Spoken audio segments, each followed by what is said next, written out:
Good morning, Facebook, my amazing virtual tribe of humans. Dun, dun, dun, dun.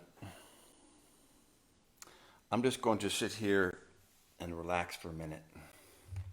Wait for some folks to come on. I know I'm talking to myself right now, but Philip, you're awesome. You're awesome. Ronnie Patton. Hey, Ron, just you and me right now. How you doing, buddy? Hi, Ron. Ron Patton is one of my oldest friends. We were friends in high school and went in the army together. We had some good times. Max, how are you, buddy? Good to see you, man. Good to see you. Dexter, what's happening, brother? And my friend Ron Patton is a great consultant. Just got his MBA not too long ago. We were actually stationed down in Texas at First Cav. I have a First Cav hat in the other room. It'd be kind of fun to put on. Lance Dahl, another old friend of mine from Washington State. Lance Dahl, how are you, brother? Fire captain, fire chief. You're some sort of VIP up in that world. One of those. Good to see you, Lance. Morning, morning.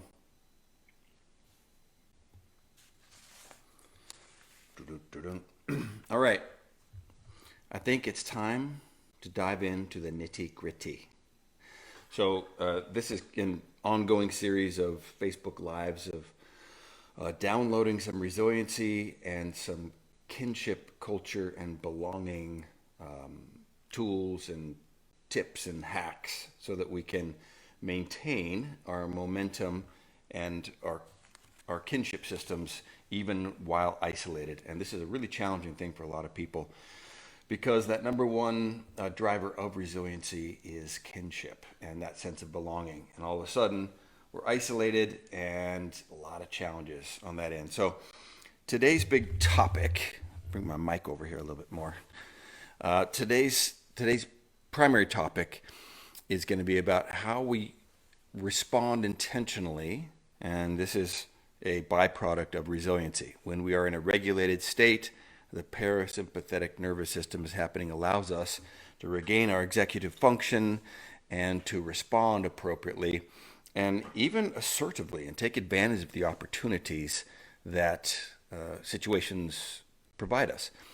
And I just heard a great quote from a good friend of mine, and this is actually from Kennedy, but the Chinese, when they write the symbol for crisis, and my daughter actually is fluent in Chinese. She might come out in a minute. Maybe she can show us in real time this Chinese character. But the character for crisis is drawn with two brush strokes, and one of them is danger, and the other one is opportunity. And I just thought that was a really beautiful analogy for what we're experiencing as we're going through crisis, adversity, challenges, is that chaos can be overwhelming, but it's where the creation lies. And so if we're able to be responsive and resilient, we can take this opportunity to accelerate out of the dark tunnel like a bullet coming out of a barrel. So at the end of this enforced quarantine, isolation, if you will, then we've actually built some of the projects that we have not had a chance to do in the past. And that's the goal today. That's the big super topic today, is some goal setting, some accountability hacks, and how we can be effective even when we're in isolation. Okay, Tracy, good to see you. Hey, Christine, how are you? You got exciting things happening. Say hi to your man for me. Corb, good to see you. Miranda, Bonnie's back. Hi, guys. All right. So here we're going to launch into this. The first topic is going to be about flow state. And flow state is setting the correct mindset for being high performing. And flow state is actually an athletic term, and a lot of doing sports psychology, and I work at Red Bull a lot with their high performance teams. And so sports psychology is about how do we increase the mindset of people so that they can function in an optimal state. And they refer to that as the flow state. And so what the flow state is, if you haven't heard of that, it's an actual balance between mastery and chaos. And a nice graphic of that is if you imagine that yin yang of the two koi fish. There's a light and a dark koi fish. So that's a nice symbol of duality. It's a 5,000-year-old Chinese symbol, and it represents the duality of everything, but it's a really good balance between the white koi fish on top, which is mastery and structure and control, and then the dark koi fish on the bottom, which is going to be chaos or growth or magic or energy. And we need to have a balance of those, and we're going to cycle through those at a certain cadence. But more importantly, is the flow state is on that curved line in between chaos and mastery. It's where you have that proper balance. And why they refer to that as flow state is that it is where we have enough chaos that we are engaged and we're activated and we are fully online with all of our capacity. But we also have enough mastery that makes us feel confident and decisive and being able to have the resiliency to engage with the chaos. So if we have too much chaos, then it tends to push us into the sympathetic nervous system. It forces us to look at everything as a fight or a threat. It forces us to play defense. We hunker down. And at the very worst, it paralyzes us. And so when we have too much chaos, we drown in it. We become paralyzed and we become lost in that dark woods. If we have too much mastery, then we're unengaged, we're bored, we're checked out, we're lazy, and that's the other risk. So ideally, we're able to look at our situation, whatever that might be, and find a way to balance that appropriately. And coaching is really important for this because coaches can see situations and they can see our mindset better than we can sometimes because we're locked in a lens of our own personal history, and sometimes it's not clear, clean, or correct. So what coaches do when they see their sports teams being overwhelmed by the competition and they want to push things up to more of that flow state, then they tell their team, hey guys and gals, go out there and have fun. And all of a sudden, that decreases some pressure and it gets people in a much more powerful state. Similarly, if people are not engaged, then a coach's job is to ramp them up and say, hey guys, this is important. We need to bring your best. And that elevates their energy back into that flow state. So we need to do that for ourselves. We need to do that with each other. And the recognition right now is there's a lot of chaos. We have the potential to be drowning in chaos as it relates to those big triggers, the things that really activate us, which is money, isolation. I'm not going to be enough. I'm going to be abandoned. I'm a fraud. I don't have any mission, vision, or values left. So that will push us into the sympathetic nervous system where we are being forced to fight, flight, or being paralyzed. So flow state's really important. We want to make sure that we're utilizing the power of perspective and response to be able to claim that flow state. And meditation is probably your super tool to when you're talking about the intrapersonal access of your flow state. Because meditation gives you the manual controls of your life back, and it's a very, very important tool. So if you're stuck at home right now, double down on your meditation. It's a really, really vital thing. And I might actually do a little meditation Facebook Live tomorrow for those of you guys who aren't meditating, right? Or you've always wanted to, but you didn't quite know how. You almost need to do it with people first. And then you realize, oh, that's pretty easy. I get it. I understand it. So we'll do meditation tomorrow, maybe. All right. All right. Michelle Dean Richard Parker, Lisa, Lori, good morning, good morning, good morning. Really glad to see y'all, all my virtual kinspeople. Okay, so flow state allows us to now play offense. This is the next stage of this, okay? We're going to play offense. Human beings, we have eyes in the front, which means we like to hunt.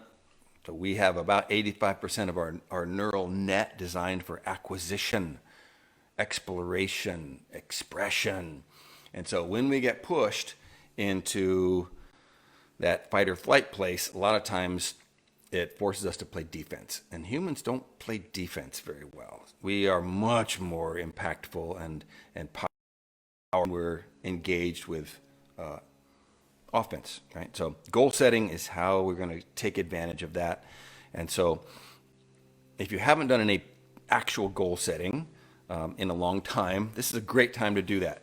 And I'm going to invite y'all to grab a piece of paper. Okay, I did mine yesterday, and it's one thing just to listen to digital products and scroll through social media feeds and be inspired, but you have to do the work. Like at some point, you have to engage with the actual thing, and the best way to go from idea to action is speak the words and write the words. This is the magical act of creation, and that's why they call it spelling, right? It's the ability to create an idea and make it into a reality. That's writing and speaking. Spelling is magic, casting spells. So grab a piece of paper, and if you write things down, you will give birth to them. And so that's what we're going to do first. All right, so some goal setting. We need to have some maps to be able to do some goal setting. Otherwise, it's ambiguous and it's crazy and we're lost, and the world is a fog land.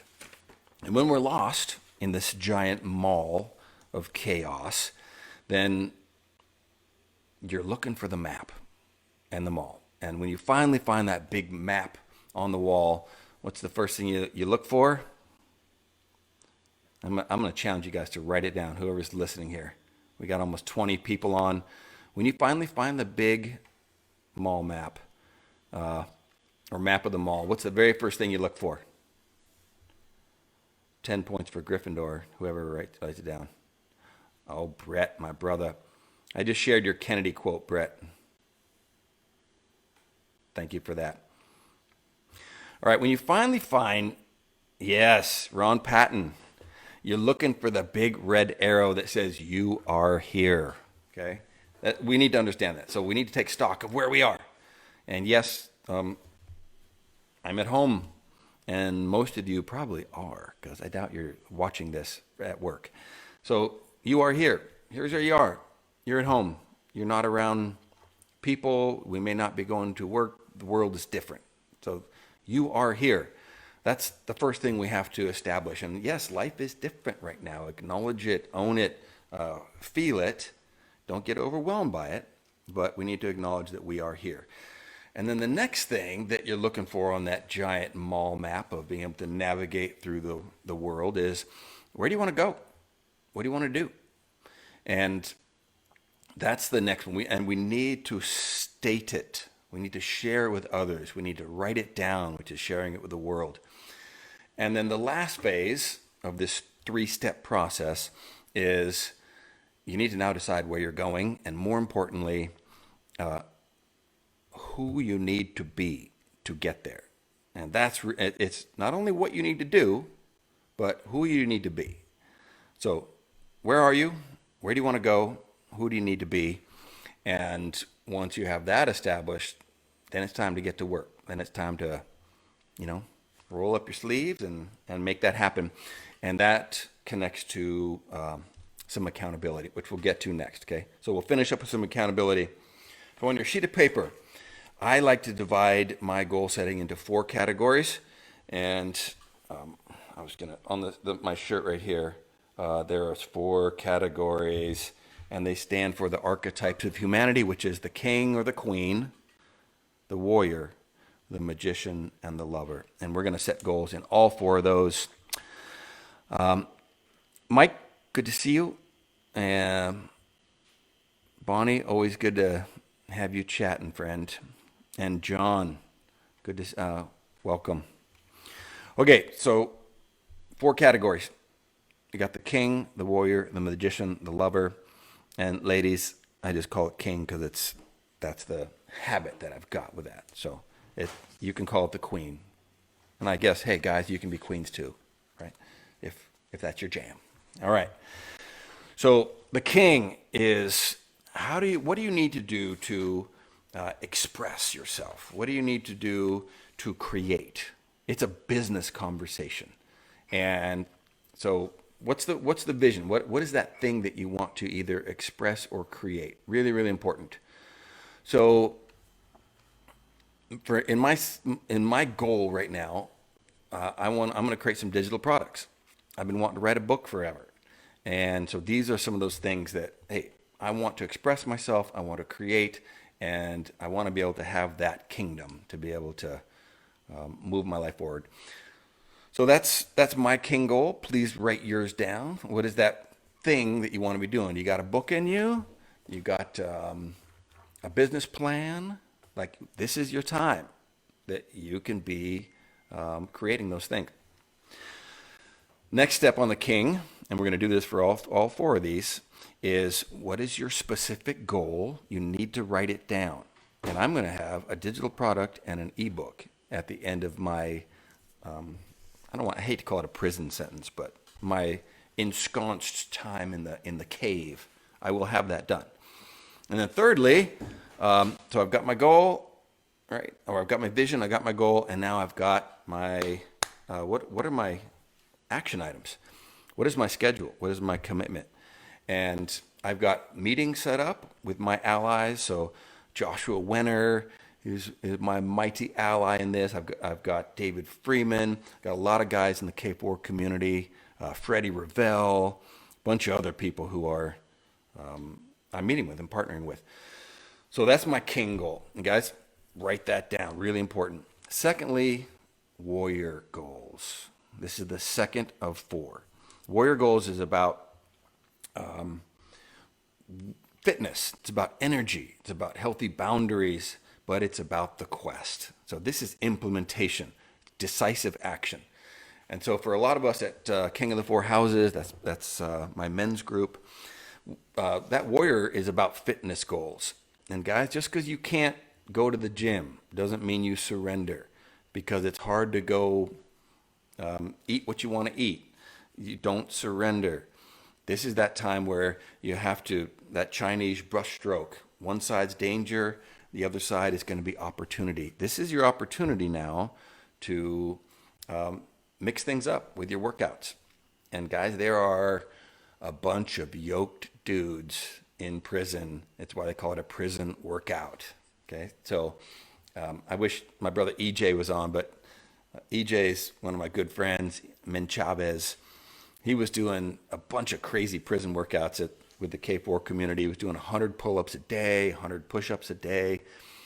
So I'm going to be engaged with some of those commitments. So set some goals for yourself about what you're going to do on the daily. What is your workout going to be doing at home, or if you can, depending on weather, can you go outside and get your cardio in?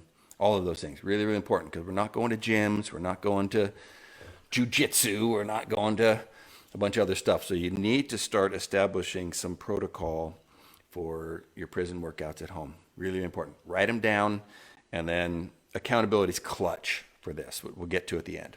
Okay, so we have our king, we have our warrior about fitness, and then we have our magician. This is the stuff that is related to mastery. And what do you need to learn? And we all have stuff that, man, if I just had some time, then I wish I could, blah, blah, blah, fill in the blank. You have the time.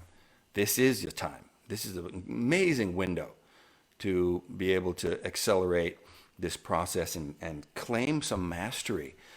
So that's either a skill, some sort of an acquisition or an understanding, or a book, right? So what are those books that you need to read? It's not the junk. We're not binge watching Netflix.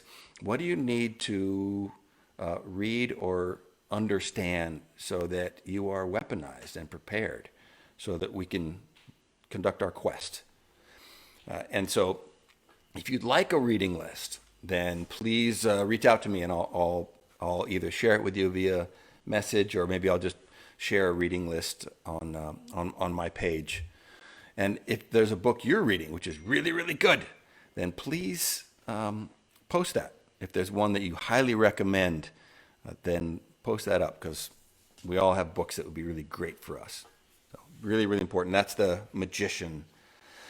And then lastly is the lover archetype. This is our relationship needs. And this is a hard one right now, because our tribe is what defines us. In Africa, they have a word that's almost pervasive across the whole continent, Ubuntu, which means I am because we are. We're defined by our tribe, our people. And so relationships are really, really important. But it doesn't mean that we are disconnected, even though we are physically or socially, not even socially disconnected, that social distancing. We're just physically disconnected.